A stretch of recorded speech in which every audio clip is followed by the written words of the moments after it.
Hello guys, അപ്പോൾ നമ്മുടെ പെരുന്നാളിൻ്റെ തലേന്നുള്ള വീഡിയോ നിങ്ങൾ കണ്ടില്ല. അപ്പോൾ പെരുന്നാളിൻ്റെ അന്ന് എന്തൊക്കെ പരിപാടിയായിരുന്നൊന്നും അറിയണ്ടേ. അപ്പം രാവിലെ തന്നെ ഞാനും എൻ്റെ സുന്ദരി കുട്ടികളെല്ലാം സൂപ്പറായിട്ട് കുളിച്ച് ഉമ്മച്ചി കുട്ടീസായിട്ട് ഇറങ്ങിയിട്ടുണ്ടായിരുന്നേ. അങ്ങനെ രാവിലെ ഒരുങ്ങി നേരെ ഇളയമാമിയുടെ വീട്ടിൽ പോയി പിള്ളേരെല്ലാം വിളിച്ചുകൊണ്ട് വന്നപ്പോഴത്തേക്കും എൻ്റെ ഫ്രണ്ട്സൊക്കെ വന്നിട്ടുണ്ടായിരുന്നു. അപ്പോൾ അവളുമാരെല്ലാം കൂടെ ചേർന്ന് നല്ല രീതിക്ക് ബിരിയാണിയും ബീഫും പിന്നെ ചിക്കൻ ഫ്രൈയും സാലഡും പിന്നെ പപ്പടവും എല്ലാം കൂടെ കൂട്ടി നല്ല പെരുന്നാൾ ചോറ് കഴിച്ചിട്ടുണ്ടായിരുന്നേ. ഞാൻ നോർമലി ഇതുപോലെ നല്ല ഫംഗ്ഷന് കാര്യങ്ങൾ വരുമ്പോഴത്തേക്കും എൻ്റെ ഫ്രണ്ട്സിനെ എല്ലാം വിളിക്കാറുണ്ട്. കാരണം അവരും അങ്ങനെ ചെയ്യാറുണ്ട്.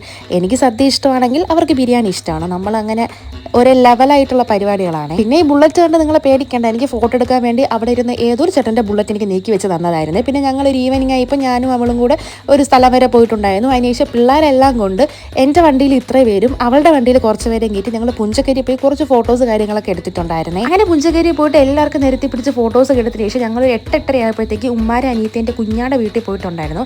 അങ്ങനെ പെരുന്നാൾ ദിവസം അങ്ങനെ ഇങ്ങനെയായിട്ട് എങ്ങനെയൊക്കെ അങ്ങ് പോയിട്ടുണ്ടേ.